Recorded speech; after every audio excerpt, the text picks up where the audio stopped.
있잖아. 그날 아침일인데 말이야. 아파트 단지 벤치에 앉아서 옆집 김할머니랑 이야기하고 있었거든. 그냥 평범한 아침이었어. 날씨도 좋고 햇살도 따뜻하게 비쳐서 기분이 참 좋았는데 김할머니가 갑자기 물어보는 거야. 어머, 댁은 손주 졸업식이 이번 주잖아요. 준비 많이 하시죠? 하면서 환하게 웃는데 나는 그 순간 뭐라고 대답해야 할지 몰라서 멍하니 있었어. 졸업식이라니? 무슨 소리야? 하면서 속으로 생각했는데 김할머니가 계속 말하는 거야. 우리 손주 졸업식이랑 같은 날이더라고요. 혹시 거기서 만날 수도 있겠네요? 하면서 신나게 이야기하는데 내 얼굴은 점점 굳어지고 심장은 빠르게 뛰기 시작했어. 손이 차가워지면서 손바닥에 땀이 나는 게 느껴지더라고. 아, 이게 무슨 일이지? 왜 나는 모르는 거지? 며느리가 한 번도 얘기한 적이 없는데? 이상하다는 생각이 확 들면서 머릿속이 복잡해지기 시작했어. 아, 네, 그렇군요. 하고 애매하게 대답하고는 자리에서 일어났는데 다리에 힘이 안 들어가서 휘청거릴 뻔했어. 김할머니가 어머니 괜찮으세요? 하고 물어봤지만 나는 네, 괜찮아요. 갑자기 어지러워서요. 하고 둘러대고는 집으로 돌아왔어. 엘리베이터를 타고 올라가는 내내 가슴이 답답하고 숨이 막히는 것 같았는데 거울에 비친 내 얼굴을 보니까 창백하게 질려 있더라고. 입술도 파래져 있고 눈가에는 핏기가 하나도 없어서 내가 봐도 놀랄 정도였어. 집에 들어와서 소파에 주저앉았는데 손주 얼굴이 떠오르더라고. 초등학교 입학할 때부터 지금까지 중학교 졸업식까지 함께했던 모든 순간들이 주마등처럼 스쳐 지나갔어. 입학식 날 손주가 내 손을 꼭 잡고 긴장한 얼굴로 학교 정문을 들어서던 모습, 첫 시험 잘 봤다고 뛰어와서 안기던 모습, 학예회 때 무대에서 춤추는 모습을 보면서 내가 얼마나 기뻐하며 박수 쳤는지. 그런 모든 순간들을 함께했는데 정작 졸업식에는 나를 초대하지 않았다는 게 그게 너무 억울하고 서러워서 눈물이 주르륵 흘러내렸어. 그런데 이게 끝이 아니었어. 저녁에 며느리한테 전화가 왔는데 평소처럼 밝은 목소리로 어머니 저녁 드셨어요? 하고 물어보는 거야. 아무렇지도 않게. 마치 아무 일도 없었던 것처럼 말이야. 나는 참을 수가 없어서 졸업식이 언제야? 하고 물어봤는데 며느리 목소리가 확 바뀌더라고. 아, 그게 어떻게 하셨어요? 하면서 당황하는 게 전화기 너머로도 느껴졌어. 목소리가 떨리고 말끝을 흐리면서 변명거리를 찾는 게 뻔히 보이더라고. 김할머니한테 들었어, 우연히. 하고 대답했더니 며느리가 한참 동안 말이 없다가 죄송해요, 어머니. 사실은 하면서 뭐라고 길게 설명을 하는데 귀에 하나도 안 들어오더라고. 자리가 제한적이라느니 학교에서 가족수를 제한했다느니 나중에 따로 식사 대접하려고 했다느니 온갖 핑계를 대는데 다 거짓말 같았어. 진짜 자리가 없었으면 미리 말이라도 했어야 하는 거 아니야? 아니면 그냥 솔직하게 어머니 이번엔 좀 불편해서요 라고 말하든지 그게 더 나았을 거야. 전화를 끊고 나서 한참을 멍하니 앉아 있었는데 창밖을 보니까 해가 지고 있더라고. 노을이 예쁘게 물들어 있었는데 전혀 아름답게 느껴지지 않았어. 그냥 하루가 끝나가는구나. 이렇게 서럽고 억울한 하루가 또 하나 지나가는구나 하는 생각만 들더라고. 손주를 위해서 내가 그동안 뭘 했는데 새벽같이 일어나서 아침 도시락 싸주고 학원 끝나는 시간에 맞춰서 데리러 가고 밤늦게까지 숙제 봐주고 그렇게 정성을 쏟았는데 결국 졸업식에는 자리가 없다는 거야. 손주가 태어났을 때가 생각났어. 병원에 달려갔을 때 갓 태어난 손주를 처음 안았던 그 순간. 작고 따뜻한 몸을 품에 안았을 때 느꼈던 그 벅찬 감정이 아직도 생생한데 할머니가 너를 잘 키워줄게. 네가 원하는 건 뭐든지 해줄게. 하고 속으로 다짐했었어. 그때부터 지금까지 10년이 넘는 시간 동안 손주를 위해서 내가 할 수 있는 건 다 해줬다고 자부했는데 이렇게 초대도 받지 못하다니 이게 내가 받아야 할 대우인가 싶어서 가슴이 무너지는 것 같았어. 그날 밤 잠을 한숨도 못 잤어. 침대에 누워서 천장만 바라보면서 이런저런 생각을 했는데 문득 서랍이 생각나더라고. 내가 그동안 손주를 위해 쓴 돈, 학원비, 등록금, 교재비, 그런 것들의 영수증을 모두 모아서 보관해뒀거든. 원래는 나중에 손주가 커서 할머니가 너한테 이렇게 많이 해줬어 하고 자랑하려고 모아둔 건데 이제는 그걸 꺼내봐야겠다는 생각이 들었어. 새벽 3시쯤 되니까 더 이상 참을 수가 없어서 일어나서 서랍을 열었어. 서랍을 열었는데 말이야. 갈색 봉투가 두툼하게 쌓여 있는 게 보이더라고. 손이 떨려서 첫 번째 봉투를 꺼냈는데 종이가 바스락거리는 소리가 유난히 크게 들렸어. 봉투 겉면에 2014년 초등학교 입학이라고 내 손글씨로 적혀 있었는데 그걸 보는 순간 가슴이 뭉클하면서도 한편으로는 씁쓸한 감정이 밀려왔어. 이 모든 게 무슨 의미가 있을까 하는 생각이 들면서도 계속 봉투를 열어봤어. 첫 번째 영수증은 초등학교 입학 준비물 구입 내역이었어. 책가방, 실내화, 준비물 세트, 이름표까지 하나하나 다 사주면서 영수증을 모아뒀더라고. 그 다음 영수증은 1학년 때 다닌 영어 학원비 영수증이었는데 한 달에 30만 원씩 1년 동안 냈으니까 360만 원이더라고. 그때는 돈이 아깝다는 생각보다 손주가 영어를 잘하면 좋겠다는 마음뿐이었는데 지금 이렇게 영수증을 보니까 감회가 새로웠어.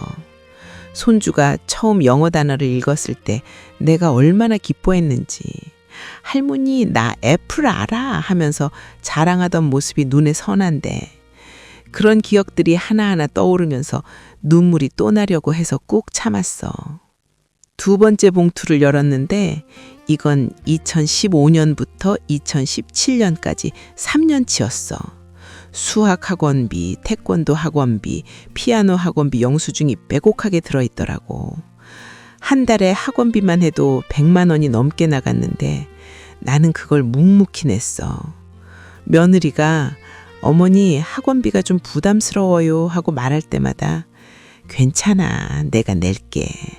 손주 교육이 제일 중요하잖아 하면서 웃으면서 계좌이체 해줬거든. 그때는 정말 아깝지 않았어. 손주가 잘 되는 게 내 기쁨이었으니까. 손주가 피아노 학원 끝나고 집에 와서 할머니 오늘 새로운 곡 배웠어 하면서 신나게 연주하는 모습을 보면 그게 그렇게 뿌듯할 수가 없었거든. 세 번째 봉투를 열었는데 이건 2018년부터 2020년까지였는데 이때부터는 금액이 더 커졌어. 중학교 입학 준비금, 교복값, 체육복값, 학용품비, 거기다가 영어 회화 학원비, 과학 학원비, 컴퓨터 학원비까지 더해져서 한 달에 150만 원이 넘게 나갔더라고. 3년 동안 계산해 보니까 5천만 원이 넘는 금액이었어. 그 돈이면 내가 뭘 할 수 있었을까? 해외여행도 갈 수 있었고 작은 평수지만 빌라 하나 살 수도 있었을 텐데 나는 그 돈을 전부 손주 교육에 쏟아부었어. 며느리가 어머니 이번 달엔 학원비가 좀 많이 나와서 죄송해요 하고 말할 때마다 아니야 괜찮아 손주가 공부 잘하면 그게 제일 중요하지 하면서 흔쾌히 맺었거든. 지금 생각해보면 내가 너무 바보 같았던 건 아닌가 싶어. 네 번째 봉투를 열었을 때는 손이 더 많이 떨렸어. 2021년부터 2023년까지 최근 3년치였는데 이 시기가 제일 돈이 많이 들어간 시기였거든. 중학교 2학년, 3학년 때 입시 준비한다고 특별 과외까지 받았는데 한 달에 과외비만 해도 200만 원이 넘게 나갔어. 거기다가 여름방학, 겨울방학 때마다 특강 수강료, 교재비, 시험 대비 모의고사비까지 합치니까 한 달 평균 250만 원씩 나간 거야. 3년 동안 계산하면 9천만 원이 넘는 돈이었는데 나는 그걸 다 냈어. 내 노후 자금을 조금씩 빼서 쓴 건데 손주가 좋은 고등학교 가면 나중에 대학도 좋은 데 갈 수 있을 거야 하는 생각으로 기꺼이 투자했거든. 모든 봉투를 다 열어보고 나서 계산기를 두드렸어. 10년 동안 내가 손주한테 쓴 돈이 총 얼마나 되는지 정확하게 알고 싶었거든. 학원비, 과외비, 교재비, 학용품비, 교복비, 체육복비, 특강 수강료, 방학 캠프비, 해외 어학연수비까지 다 합치니까 1억 2천만 원이 넘더라고. 숫자를 보는 순간 현기증이 났어. 1억 2천만 원이면 내가 평생 모은 돈의 거의 반이었거든. 남편이 돌아가시고 받은 보험금이랑 퇴직금, 그리고 내가 식당에서 아르바이트 하면서 모은 돈까지 합쳐서 3억 정도 있었는데 그중에 거의 반을 손주한테 쓴 거야. 그 돈을 쓸 때마다 행복했던 기억이 떠올랐어. 손주가 할머니 이번 시험에서 1등 했어 하고 달려와서 안기던 모습. 할머니 덕분이야. 할머니가 과외 선생님 구해줘서 이렇게 잘할 수 있었어 하면서 고마워하던 모습. 그런 순간들이 너무 소중했거든. 손주가 영어 말하기 대회에서 상을 받았을 때 손주랑 함께 시상장에 가서 무대에 오르는 모습을 보면서 내가 얼마나 자랑스러웠는지, 옆에 있던 다른 할머니들한테 우리 손주예요 하고 자랑했던 기억이 아직도 생생한데 그때는 돈이 전혀 아깝지 않았어. 하지만 지금은 다르더라고. 1억 2천만 원이라는 돈을 쓰면서 얻은 게 뭔가 생각해 보니까 아무것도 없는 것 같았어. 손주와의 추억? 그건 돈이 없어도 만들 수 있었을 거야. 손주의 성공? 그건 내 돈 때문이 아니라 손주 자신의 노력 때문일 거야. 그럼 내가 얻은 건 뭔가? 졸업식 초대장 한 장도 받지 못한 서러운 뿐이었어. 며느리는 내 돈은 받아가면서 정작 중요한 순간에는 나를 배제했고, 아들은 아내 말만 듣고 나한텐 아무 말도 없었고, 손주는 할머니보다 엄마 말을 더 따르더라고. 그때 결심했어. 이제는 정리할 때가 됐다고. 더 이상 이렇게 당하고만 있을 수 없다고. 내가 쓴 돈에 대해서 떳떳하게 말할 권리가 있고 내가 받아야 할 최소한의 예의와 존중을 요구할 권리가 있다고 생각했어. 영수증을 모두 다시 차곡차곡 정리해서 연도별로 분류하고 항목별로 금액을 정리해서 엑셀 파일로 만들었어. 학원비 총액, 과외비 총액, 교재비 총액, 기타 비용 총액까지 세세하게 다 기록했더니 A4 용지 10장이 넘게 나왔어. 며칠이 지났는데 말이야. 며느리한테서 연락이 왔어. 어머니, 이번 주말에 시간 괜찮으세요? 저희 집에서 식사 한번 하시죠? 하면서 평소처럼 밝은 목소리로 말하는데 나는 이게 좋은 기회라고 생각했어. 며느리 얼굴을 보고 직접 이야기를 해야겠다는 생각이 들어서 그래, 갈게 하고 대답했어. 전화를 끊고 나서 정리한 영수증과 엑셀 파일을 출력한 서류를 가방에 넣었는데 손이 떨려서 지퍼를 제대로 잠그지 못할 정도였어. 주말이 되어서 며느리 집에 갔는데 손주가 현관문을 열어줬어. 할머니! 하면서 반갑게 인사하는 모습을 보니까 마음이 복잡하더라고. 미운 건 며느리이지 손주가 아니잖아. 손주는 아직 어려서 어른들 사정을 잘 모를 거고 엄마가 시키는 대로 할 수밖에 없을 거라는 생각이 들어서 손주한테 화낼 수는 없었어. 그래, 우리 손주 잘 있었어? 하고 웃으면서 머리를 쓰다듬었는데 손주가 할머니, 저 이번에 졸업식 대표로 답사 낭독해요 하면서 자랑하는 거야. 그 말을 듣는 순간 가슴이 철렁 내려앉았어. 졸업식 대표라니? 그렇게 중요한 역할을 맡았는데 나한테는 한마디도 안 하고 초대도 안 했다는 거잖아. 그래, 대단하네. 할머니가 많이 자랑스럽다 하고 겉으로는 웃으면서 대답했지만 속으로는 눈물이 날 것 같았어. 목이 메어서 말이 제대로 안 나올 정도였는데 꼭 참았어. 며느리가 부엌에서 나오면서 어머니 오셨어요? 식사 준비 거의 다 됐어요 하고 말하는데 나는 그 순간 더 이상 참을 수가 없었어. 며느리, 잠깐 이야기 좀 할 수 있을까? 하고 물었더니 며느리가 네? 무슨 이야기요? 하면서 의아한 표정을 짓더라고. 나는 가방에서 정리한 서류를 꺼내서 식탁 위에 펼쳤어. A4 용지 10장이 쫙 펼쳐지니까 며느리 얼굴이 굳어지는 게 보였어. 이게 뭐예요? 하고 물어보는 목소리가 떨리더라고. 나는 최대한 차분하게 감정을 드러내지 않으려고 노력하면서 말했어. 이건 내가 지난 10년 동안 손주한테 쓴 교육비 내역이야. 학원비, 과외비, 교재비 모든 걸 다 정리한 거야. 며느리가 서류를 보면서 얼굴이 점점 창백해지더라고.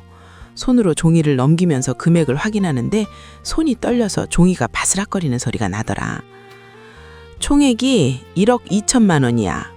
10년 동안 한 달 평균 100만 원씩 냈다는 계산이 나오더라고 하고 말했더니 며느리가 고개를 들지 못하고 고개 숙인 채로 있었어. 어머니 그게 하면서 뭐라고 변명을 하려고 하는데 나는 손을 들어서 막았어. 말하지 마. 내가 할 말이 아직 남았으니까. 나는 이 돈이 아깝다고 생각하지 않았어. 손주를 위해서라면 무엇든지 해줄 수 있었고 손주가 잘 되는 게 내 기쁨이었으니까. 근데 있잖아. 이번 졸업식 거는 나를 너무 서럽게 만들었어. 10년 동안 손주 교육을 위해서 내 노후 자금을 쏟아부었는데 정작 졸업식에는 나를 초대하지 않았다는 게 그게 내가 받아야 할 대우인가 싶어서 너무 억울했어. 말을 하면서 목소리가 떨리기 시작했는데 참으려고 했지만 눈물이 나올 것 같아서 잠시 말을 멈췄어. 며느리가 어머니 정말 죄송해요. 사실은 자리가 제한적이어서 하고 말하는데 나는 그 말이 더 이상 듣고 싶지 않았어. 자리가 제한적이라고? 그럼 미리라도 말을 했어야지. 나보고 다른 할머니한테서 우연히 듣게 만들 거야? 그게 예의야? 내가 10년 동안 돈만 대주는 ATM 기계였어? 하고 소리가 커졌는데 나도 모르게 화가 치밀어 올라서 참을 수가 없었어. 며느리가 눈물을 글썽이면서 어머니 정말 죄송해요. 제가 잘못 생각했어요. 하고 사과하는데 그 사과가 진심인지 의심스러웠어. 거실에 있던 아들이 소리를 듣고 나왔어.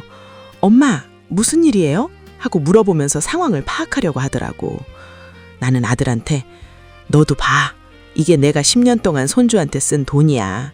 네 부부가 벌어 쓴 돈이 아니라 내 돈이야.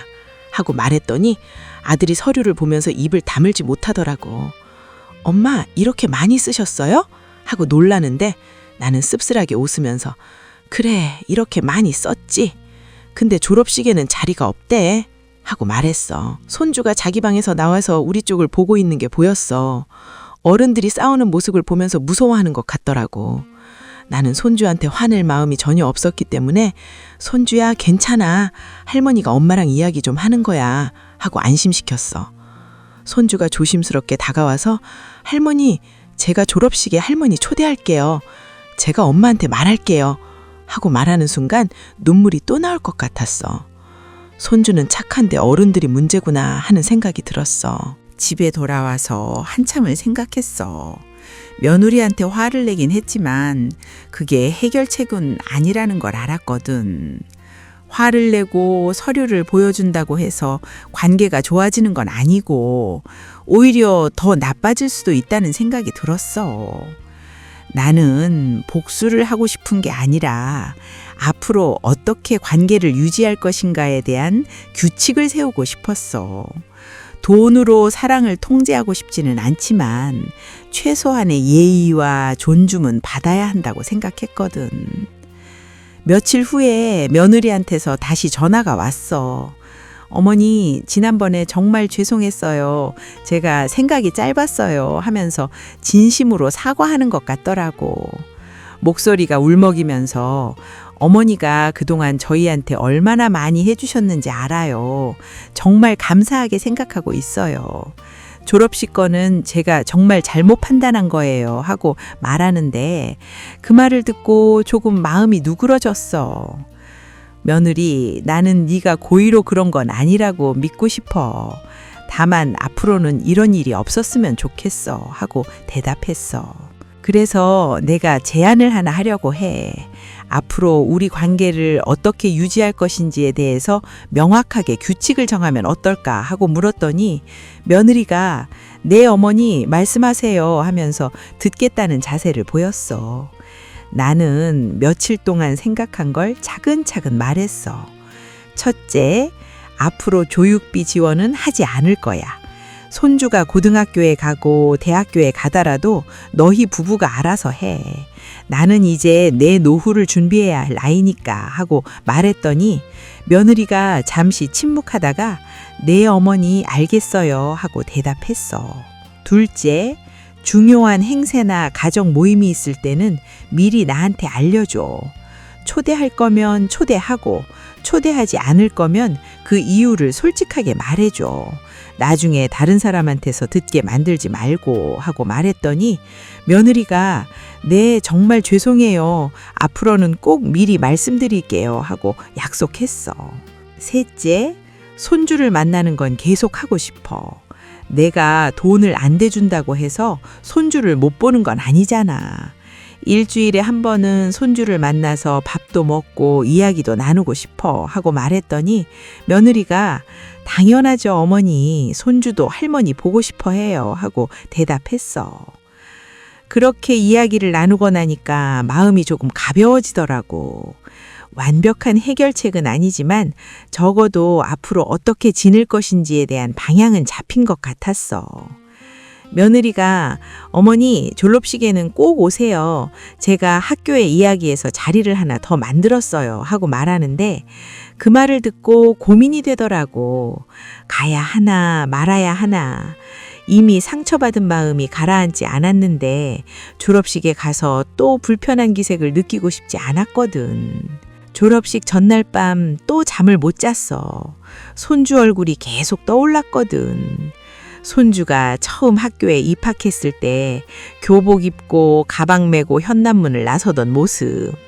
그때 내가 손주야 학교 다녀와. 할머니가 맛있는 거 해놓고 기다릴게 하고 배웅했던 기억이 생생해. 그때부터 지금까지 10년이라는 시간 동안 손주가 자라는 모습을 지켜봤는데 이제 중학교를 졸업하고 고등학생이 된다니 감회가 남다르더라고. 졸업식에 가서 손주가 답사 낭독하는 모습을 보고 싶은 마음도 있었지만 한편으로는 그 자리가 내다 있어야 할 자리인지 확신이 서지 않았어. 아침이 되어서 결정을 내렸어. 졸업식에는 가지 않기로 했어. 며느리한테 전화해서 미안하지만 나는 졸업식에 가지 않을 거야. 자리를 만들어줘서 고맙지만 내 마음이 아직 준비가 안 됐어 하고 말했더니 며느리가 어머니 정말 죄송해요. 제 잘못이에요 하면서 또 사과하더라고. 사과는 받았어. 다만 나는 지금 내 자존감을 회복하는 시간이 필요해. 손주한텐 할머니가 몸이 안 좋아서 못 간다고 전해줘 하고 전화를 끊었어. 졸업식 날 아침 집에서 혼자 커피를 마시면서 창밖을 봤어. 아마 지금쯤 손주는 교복 입고 학교에 가고 있을 거야. 무대에 올라가서 답사를 낭독하려고 준비를 하고 있을 거고 부모님은 자랑스러운 얼굴로 손주를 바라보고 있겠지. 나는 여기서 혼자 커피를 마시면서 복잡한 감정을 느끼고 있고 가고 싶은 마음도 있었지만 가지 않은 게 맞다는 확신이 들었어. 내가 그 자리에 가면 며느리도 불편할 거고 나도 불편할 거고 그것보다는 이렇게 거리를 두는 게 서로에게 나을 것 같았거든. 며칠 후에 손주가 나를 찾아왔어. 학교 끝나고 직접 우리 집에 온 거야. 현관 벨이 울려서 문을 열었더니 손주가 서 있더라고. 할머니 하면서 안기는데 그 순간 참았던 눈물이 나올 뻔했어. 손주를 콕 안으면서 그래 우리 손주 졸업 축하해 하고 말했더니 손주가 할머니 졸업식에 왜 안 오셨어요? 할머니가 오셨으면 좋았을 텐데 하면서 서운해 하더라고. 할머니가 몸이 좀 안 좋았어. 미안해 하고 말했더니 손주가 괜찮아요 할머니. 대신에 제가 졸업장 보여드릴게요 하면서 가방에서 졸업장을 꺼내서 보여주는 거야. 졸업장을 보면서 손주 이름이 적혀 있는 걸 보니까 뭉클하더라고. 우와, 우리 손주 정말 대단하다. 할머니가 너무 자랑스러워 하고 말하면서 머리를 쓰다듬었어. 손주가 할머니, 저 답사 낭독 정말 잘했어요. 선생님이 칭찬 많이 해주셨어요. 하면서 자랑하는 모습을 보니까 귀여우면서도 대견하더라고. 함께 소파에 앉아서 이야기를 나눴어. 손주야, 할머니가 네가 처음 학교 입학했을 때 기억나? 그때 너 많이 떨었었잖아 하고 말했더니 손주가 네, 기억나요. 할머니가 손 콕 잡아주셔서 덜 무서웠어요 하면서 웃더라고. 그때부터 지금까지 10년이라는 시간이 흘렀네. 할머니는 네가 이렇게 잘 자라줘서 정말 고맙고 자랑스러워 하고 말하면서 손주 손을 콕 잡았어. 손주가 할머니, 저도 감사해요. 할머니가 항상 응원해 주셔서 제가 이렇게 열심히 할 수 있었어요. 하고 말하는데 그 말을 듣는 순간 가슴이 뭉클했어. 손주야, 할머니가 한 가지 말해줄 게 있어. 하고 조심스럽게 말을 꺼냈는데 손주가 네 할머니 하면서 눈을 반짝이며 쳐다보더라고.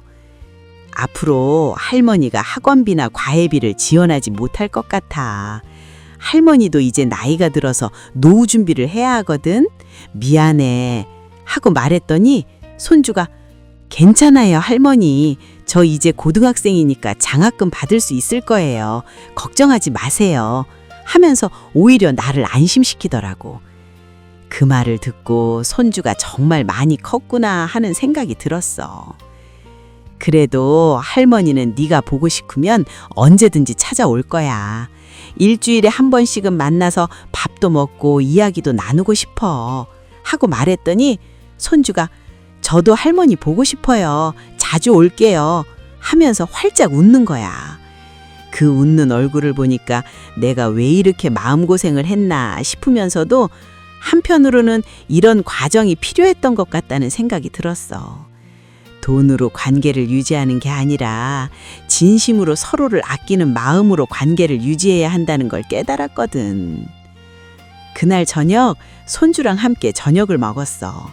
손주가 좋아하는 떡볶이랑 튀김을 만들어줬는데 손주가 할머니 이거 정말 맛있어요 하면서 잘 먹는 모습을 보니까 뿌듯하더라고. 많이 먹어 우리 손주. 고등학교 가면 공부 많이 해야 하니까 밥 잘 먹고 건강해야 해. 하고 반찬을 더 줬어. 손주가 할머니 제가 고등학교 졸업하고 대학교 가면 할머니 꼭 초대할게요. 약속이에요. 하고 말하는데 그 말을 듣고 웃으면서 그래 할머니가 그때까지 건강하게 있을게 하고 대답했어. 손주를 집에 보내고 나서 혼자 앉아서 생각했어. 결국 중요한 건 돈이 아니라 관계라는 걸 깨달았거든. 내가 1억 2천만 원을 썼다고 해서 손주와의 관계가 보장되는 건 아니고 오히려 그 돈 때문에 관계가 왜곡될 수도 있다는 걸 알게 됐어. 앞으로는 돈으로 사랑을 표현하는 게 아니라 시간과 관심으로 사랑을 표현하려고 해. 손주와 함께 시간을 보내고 손주 이야기를 들어주고 손주를 응원해 주는 게 진짜 사랑이라는 걸 깨달았거든. 며느리한테도 다시 연락을 했어. 며느리, 내가 지난번에 화를 많이 냈는데 이해해줘서 고마워. 앞으로는 우리 관계를 새롭게 시작하면 좋겠어. 하고 며느리가 어머니 정말 감사해요. 앞으로 잘할게요. 하면서 고마워하더라고. 교육비 지원은 안 하지만 가끔 손주 학용품이나 옷 같은 건 사줄 수 있어. 할머니로서 해줄 수 있는 작은 것들은 계속 하고 싶거든. 하고 며느리가 어머니 정말 감사해요. 그것만으로도 충분해요. 하고 대답했어. 그렇게 몇 달이 지났는데 말이야. 관계가 많이 좋아진 것 같아.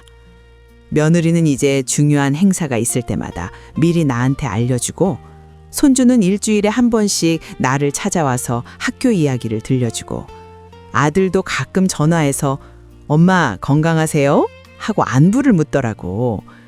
돈으로 유지하던 관계가 끝나고 나서 오히려 진심으로 대하는 관계가 시작된 것 같아서 다행이라는 생각이 들었어. 얼마 전에는 손주 생일이었는데 며느리가 미리 전화해서 어머니 이번 주말에 손주 생일인데 저희 집에서 작은 파티할 거예요. 오실 수 있으세요? 하고 물어보더라고. 예전 같았으면 당연히 생일 파티 비용을 내가 냈을 텐데 이번에는 그냥 작은 선물만 준비해서 갔어. 손주가 좋아할 만한 책 한 권이랑 문구 세트를 사서 예쁘게 포장해서 들고 갔는데 손주가 와 할머니 감사해요 하면서 좋아하는 모습을 보니까 비싼 선물이 아니어도 마음을 전하면 되는 거구나 하는 걸 깨달았어. 생일 파티 때 손주가 케이크 촛불을 끄면서 소원을 빌었는데 나중에 조용히 물어봤어. 손주야 무슨 소원 빌었어? 하고 물으니까 손주가 할머니가 건강하게 오래오래 사셨으면 좋겠다고 빌었어요 하면서 수줍게 웃더라고. 그 말을 듣는 순간 눈물이 핑 돌았는데 참으려고 애썼어. 고마워, 손주야. 할머니도 네가 건강하고 행복하게 자라면 그게 제일 좋겠어. 하고 말하면서 손주를 꼭 안았어. 그 순간 깨달았어. 돈보다 중요한 건 서로를 향한 진심이고 그 진심이 있으면 관계는 계속될 수 있다는 걸. 지금 생각해보면 졸업식 사건은 나한테 큰 교훈을 준 것 같아. 손주를 사랑하는 마음에 돈을 쏟아부었지만 그게 진짜 사랑의 방법은 아니었던 거야.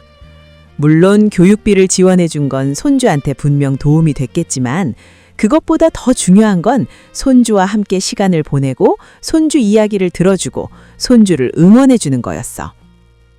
앞으로는 그렇게 하려고 해. 돈으로 사랑을 표현하는 게 아니라 진심으로 사랑을 표현하려고. 며느리한테도 배운 게 있어. 사랑을 돈으로 통제하면 안 된다는 거. 내가 돈을 많이 줬다고 해서 며느리가 나한테 모든 걸 맞춰줘야 하는 건 아니잖아. 하지만 최소한의 예의와 존중은 필요하다는 것도 깨달았어.